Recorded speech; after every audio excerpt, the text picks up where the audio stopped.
Hi, my name is Melanie McDonald, and this is the podcast Flamingos Write Now. The Flamingos is a group or a flamboyance of friends who love to write and love to critique. The best part is sometimes some of us agree and sometimes we don't, because we all bring our own perspective to a reading and to a question. In this podcast series, we share our perspective on writing through questions we receive at Flamingos Right Now, all one word, at gmail.com. Again, my name is Melanie McDonald, and I'm a retired criminal defense attorney, and I write mystery thrillers about women who kill and the men who drive them to it. Wendy? I'm Wendy Kendall, author of the mystery Cat Out of the Bag. That's Cat with a K for Catherine Watson, purse designer and amateur sleuth. From designer bags to body bags. And available September 2nd, the prequel, Pistachio Makes a Splash, a mystery about a chilling cold case. Hi, I'm Avis Adams. I'm an English instructor and writer. I write speculative, historical, and fantasy YA novels. And one of my novels is in the submission process. I'm also a poet, and my book, Quill Scene, is available on Amazon. Carl? Hi, my name is Carl Lee, and I write paranormal fantasy. My current project, Selfies, is under revision for consideration by a publisher. Catherine? Hi, I'm Catherine Brown. I write award-winning short stories, and I'm currently working on a YA fantasy novel. Okay, our question today is how to make your hero worthy of your story. I think this is a great question, and in part, an easy one.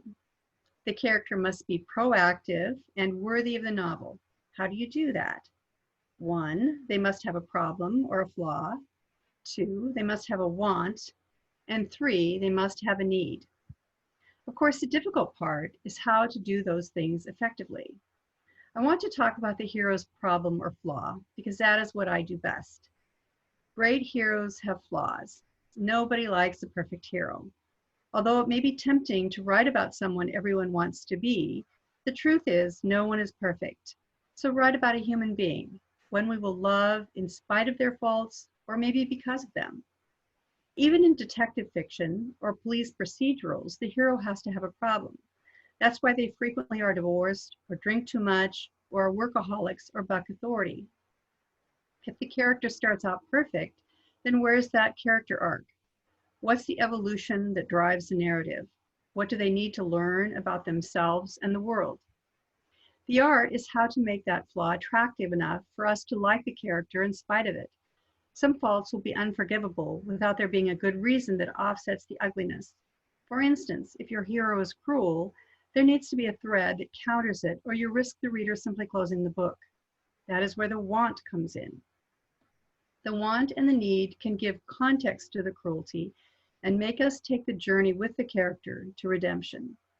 Fine examples of heroes with major flaws that are compelling and novel-worthy are found in Crime and Punishment, Emma, Lolita, Lord of the Rings, The Maltese Falcon, Beloved, and Things Fall Apart. Wendy, how about you? What are your thoughts on character? I work to make my protagonist worthy of my reader. Cozy mystery fans are savvy, analytical, and inquisitive. They also want a series, not a single book.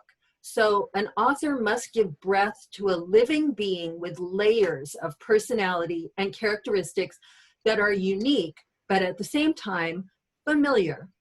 A living being that maintains certain expected aspects, but who also continues to grow over time.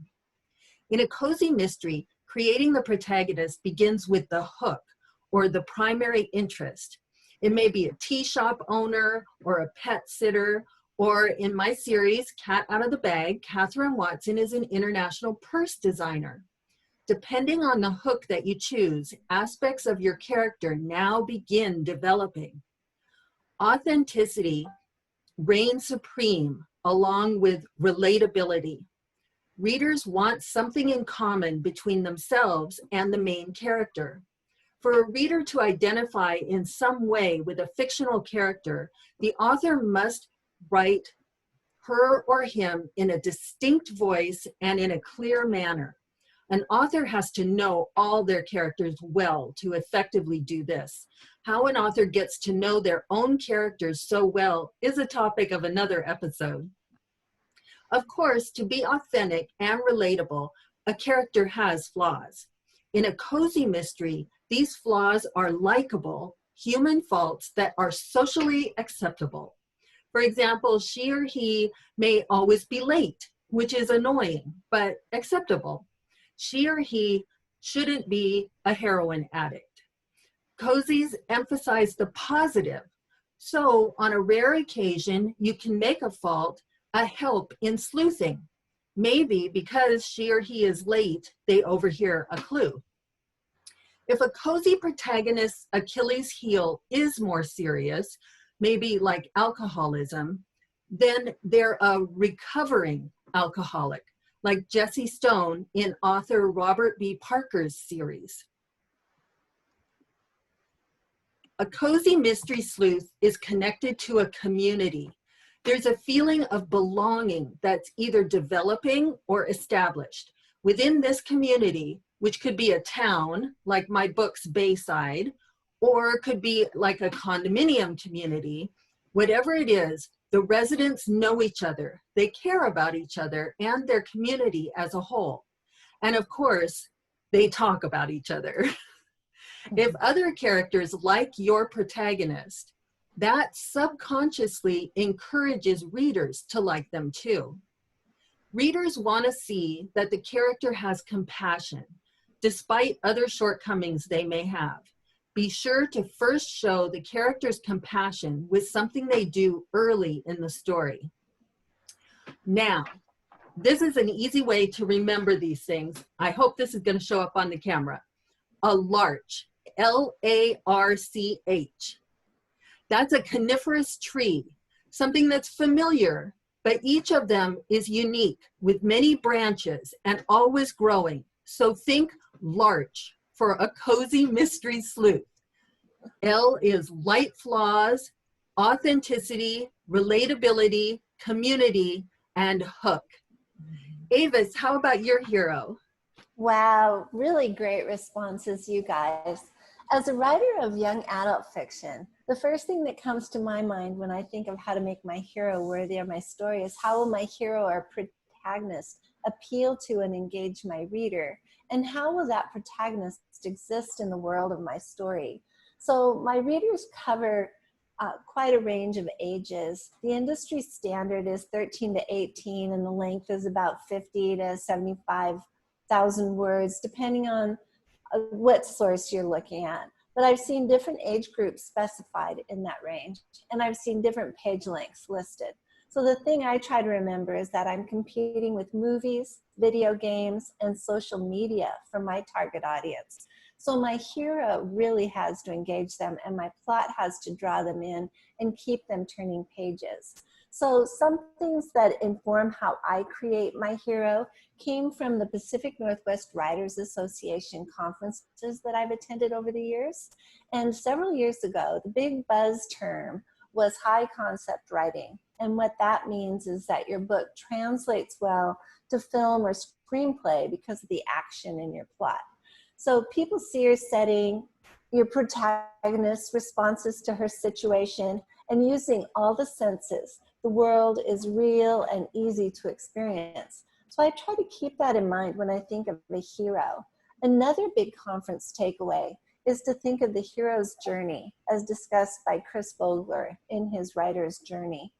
Vogler points out 12 stages in the hero's journey, an idea that he snagged from Joseph Campbell, who studied comparative literature, mythology, and folklore.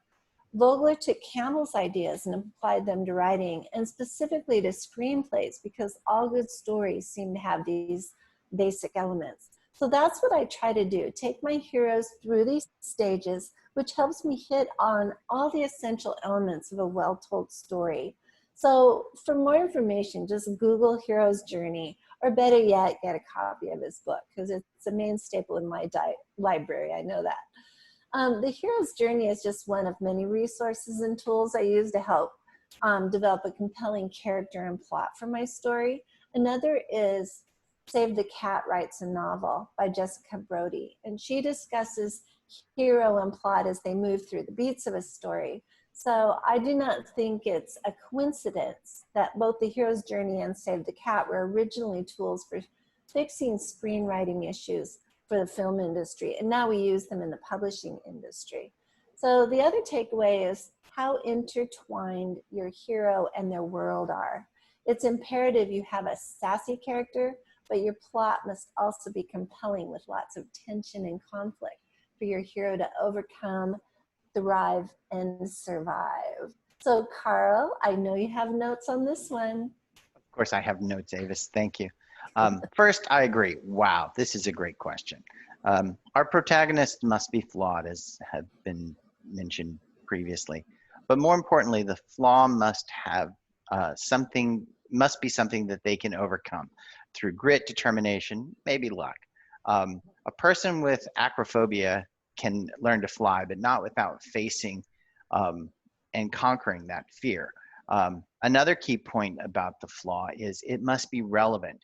Having acrophobia and never getting off the ground floor isn't a flaw, it's just a talking point.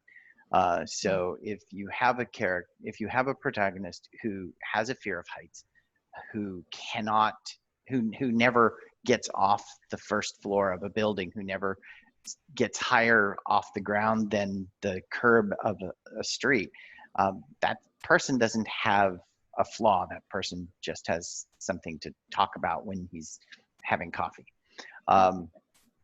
Wendy touched on the flaw must be appropriate for your genre. Having an addict in a middle grade might work, but the author would have to handle that subject matter very, very carefully. Some genres are more critical of what flaws may or may not appear. Wendy, you mentioned that the cozy mysteries, the flaws have to be light. Your wording was that they have to be light. I write paranormal fantasy. It's dark by nature. I can have a heroin addict, not a recovering heroin addict. I can have a heroin addict as my protagonist. And he'll have to deal with that need to get through his journey. Whether he resolves it or not is up to me. Beyond the flaw, the protagonist must also be personable. You have to like. You don't have to necessarily like the person. They don't have to be likable, but they have to be personable. Likability can develop over time, but there has to be something intriguing about the character to keep the reader turning the page before the hero becomes heroic. Or maybe they never become heroic. In my novel, Selfies, Hank is arrogant, at least at the beginning. Over time, he learns compassion and humility. He's arrogant because of his past experiences. He was a football star. He didn't come from the best family, but at school he was the guy. He was the main guy. So he got away with a lot of stuff. But when he got out of high school, the real world set in, and that arrogance didn't help him as much there. Helping a protagonist to overcome their flaw pulls the readers in and takes them along with the journey. That gives them something to root for. We as readers seek redemption in our heroes, which I think is why we don't like perfect heroes. Finally, our protagonist becomes worthy because they're willing to step up. Whether you're a purse designer that feels obligated to solve a friend's murder, or a romance author and bibliophile trying to rescue a rare manuscript, or a warehouse worker trapped in hell and over his head, the protagonist becomes worthy when they step up, take charge, do what they must do. They must control their own destiny, set aside their fears, their doubts, their reservations, and just get done what needs to be done. And during that process, quite frequently, they address their flaws as well. Catherine, it should be apparent you have input on this question.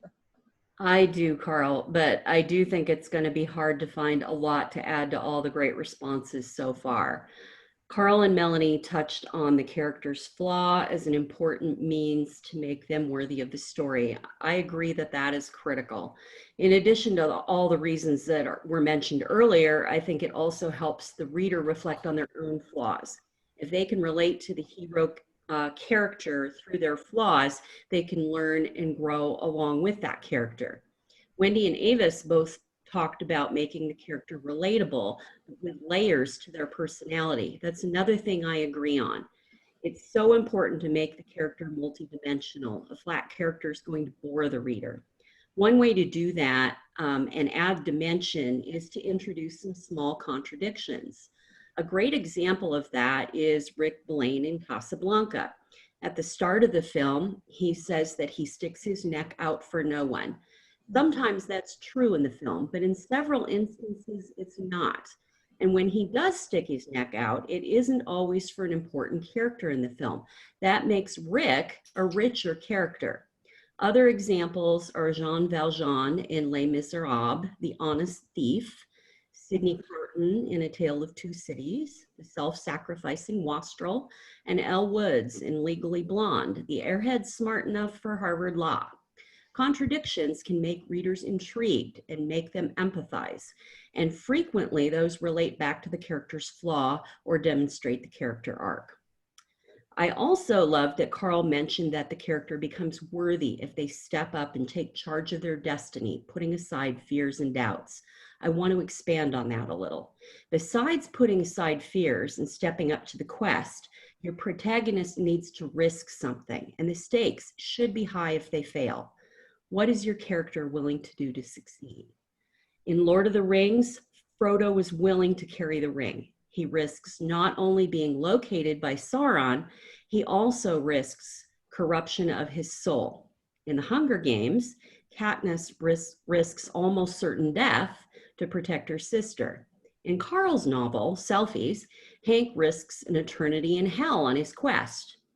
The Bennett girls risk a life of poverty if they can't snare husbands in Pride and Prejudice. These are all big risks, but they don't have to be as big as these to work. In Pretty Woman, Vivian risks violating her policy about separating emotions and business when she makes her deal with Edward. A related question is, what is your character willing to sacrifice on their hero's journey? If it is emotionally important, it will help strengthen your hero for the reader. In Indiana Jones and the Last Crusade, Indy is willing to sacrifice the Holy Grail to save his father. Going back to Casablanca, Rick Blaine sacrifices his potential future with Ilsa that he could have had, since she does implore him to do the thinking for both of them. And he sacrifices his life in Casablanca to further Victor Laszlo's political work and do the right thing. If you want to write a worthy hero, you want to take a hard look at your character's flaws, their wants, and their needs. Examine their personality layers and the contradictions. Think carefully about how they move through the story. Look at how relatable they are for the reader. And finally, consider what the hero is willing to do and willing to sacrifice. Thanks, Flamingos, for a great session on how to make your hero worthy of your story. And thank you, fellow writers, for joining us today. We hope you enjoyed our podcast and learned something that you can take away with you to help you in your writing. Please send us your questions about writing to flamingoswritenow@gmail.com. No caps, no spaces. And you might see us address your question next. So join us next time when Flamingos Write Now will answer another great question.